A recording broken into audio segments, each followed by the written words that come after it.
Hello ladies and gentlemen, welcome back to Parkitect here on Geekism Gaming. We're cracking on with the beginning of our Pirate Cove. You all thought it was a good idea, so we're diving straight in. Starting off just building the bridge across the river. Just before we get into the actual building, I just want to mention this series is going to be carrying on, at least until we finish this park.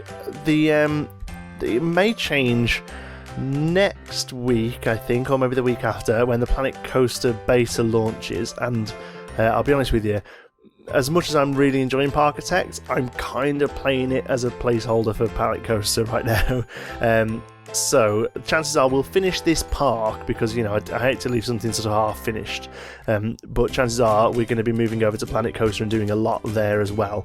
I really hope to see you over there with those videos because the stuff you can do in that game is absolutely fantastic. I can't wait to dive in, but I am still really enjoying Parkitect.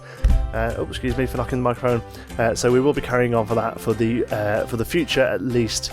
Until Planet Coaster comes out. So first thing is then we've cracked the monorail around there to the back of the pirate area.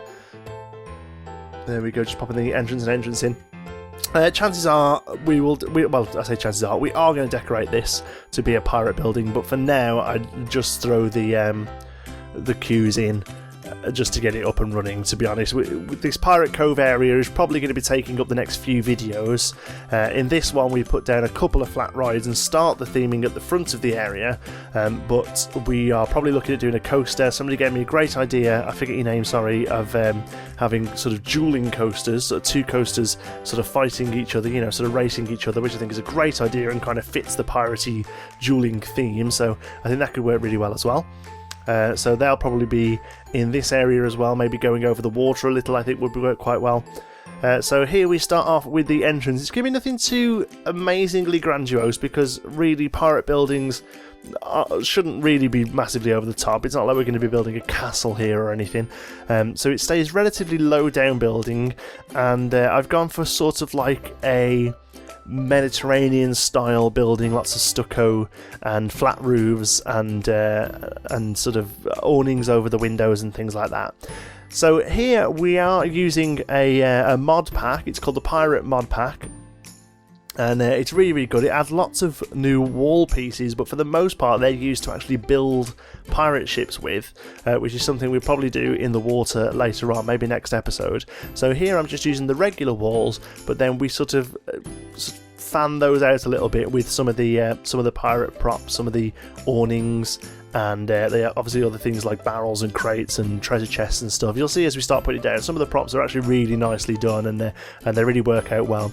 So rather than just having this as an empty building, I decided to get some shops in there as well, because why not? They're going to be covered up, so it doesn't really matter what they look like. So we've chucked on the one side there a drinks, a hot dog and a donuts, and then the other side is more sort of utilities. You've got a toilet, a cash machine and an information kiosk. And they'll all be sat inside this little Art Deco, stucco sort of Mediterranean building. Eventually the building will probably carry on either side of it as it is now, with smaller sort of little huts and things like that. But for now we just have this single building sort of showing the entrance of the pirate area. A small wall there just to give it a bit more definition of the roof, and a few of these brown chimneys I think look pretty good. So these sort of clay chimneys. I have a little trouble here trying to find the awnings, because I had seen an awning at some point while I was looking through that was like a stripy awning. It turns out that's actually from the pirate kit, and it's built into the pirate area, so that's why it wasn't showing up as a regular awning. So I go back eventually and find it, but for now I think I'll just choose these sort of regular shop awnings. And we had a few details onto the roof. Again, like I said in the video when we were decorating the castle for Bastion, these aren't the sort of things you would have in a regular park. On this roof would be flat with some air conditioning units and some skylights probably, but here, because you can't really get down without using mods, you can't really get down and see there, that's the sort of place where scenery should be to make it interesting for the player, for us watching it. So that's the idea there. In Planet Coaster it comes with a lot of sort of backstage scenery things, like I say, like skylights, like air conditioning units, and we'll probably be using those more in that, whereas here I think it's interesting to keep the scenery on the roof where it's places we can see it. So the first ride goes down, as I said in the last video, you know, it's got to be a pirate ship. It works perfectly for the theme, and also it's a nice big sort of weenie as you come into the area, and I think it looks really great. Somebody asked me about the word weenie. That will be explained in Planet Coaster. When we go to Planet Coaster, we're probably going to be going a lot more in depth into sort of theme park design and ride design and things like that. Whereas here we're making stuff look cool and getting it up and running.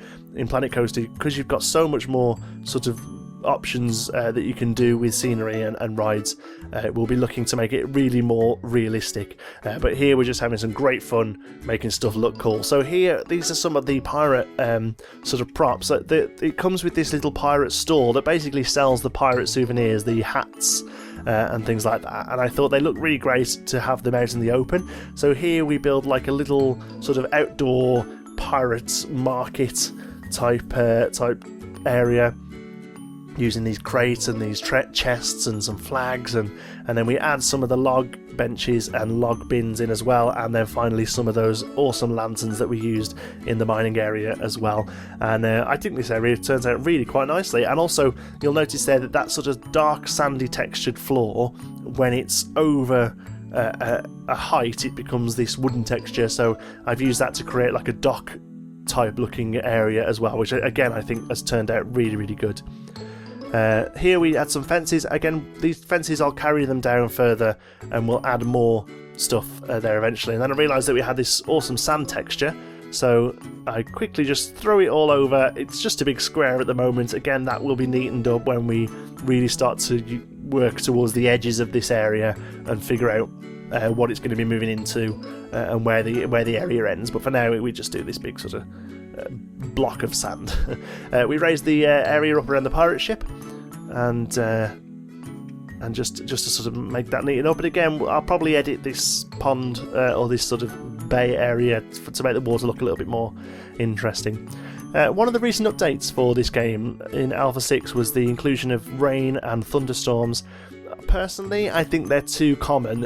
It happens quite a lot, and you'll see that the game goes quite dark, and at the moment at least the lights don't work that are provided. Even the ones that are provided with the game don't do anything, so hopefully we'll see the lights get implemented soon, and then you don't mind it going so dark if it's giving you the look of the cool lighting you've put everywhere.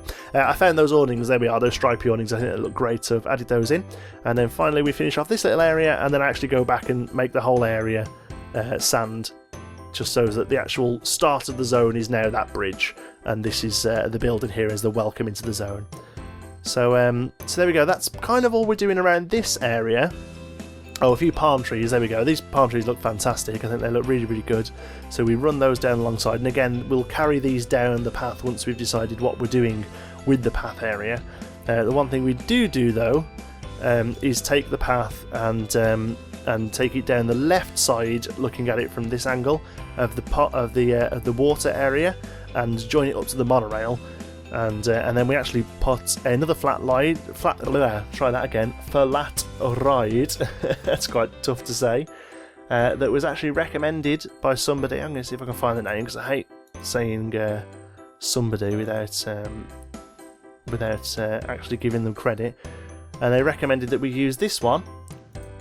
And I forget what it's called now. I think it's called something like G-Lock. There we go. So let's have a look. So yeah, so Skengman BLK, or Skengman Black, I think it may be, has recommended that the G-Lock would work really well in this area, and I think it really does. I think it looks great.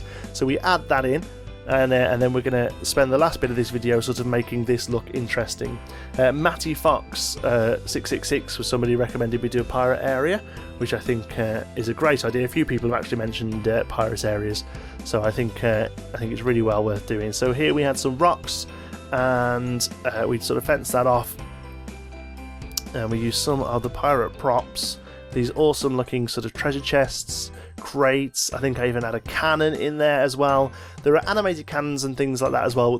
Like I say, we're probably going to build a ship in the middle of this area and maybe have the coasters go around the ship, so we'll save a lot of that sort of stuff for there. I find these wall-mounted flags and just think they would look quite cool on that area. So I'll run back over there and then come back over here to finish off. So the only thing I would quite like to see is maybe some rougher bushes, sort of ground bushes. At the moment, we've only got relatively sort of topiaried bushes for the ground, so I'd like to see some more raggedy bushes for the ground. Hopefully we'll get that in an update. And then the last thing we do is just build a little entrance area to the ride. It is called G-Lock, as you can see there. We rename it to Typhoon. I thought it was a good name that sort of, you know, it's a spinning ride, it's near water. I thought that would be quite a good idea to have it sort of like a, you know, a watery typhoon type ride. We use that awning there. I think that looks absolutely awesome, that does. And then I'm near enough finished there, and then I have one last little idea, which is to get some of the pillars at the top of this building and add a little crow's nest on top. And I think it looks really good. Obviously, you know, it's useless. The crow's nest happens on ships, nowhere else, but I think it's the sort of thing you would see in a theme park. It adds it off quite nicely. We changed the colours of the ride to make them just a little bit more sort of suited to the area. And then last thing we do is, there we go, we rename it to Typhoon. It's a very popular ride as well, because the intensity is quite high. I think people are quite into it.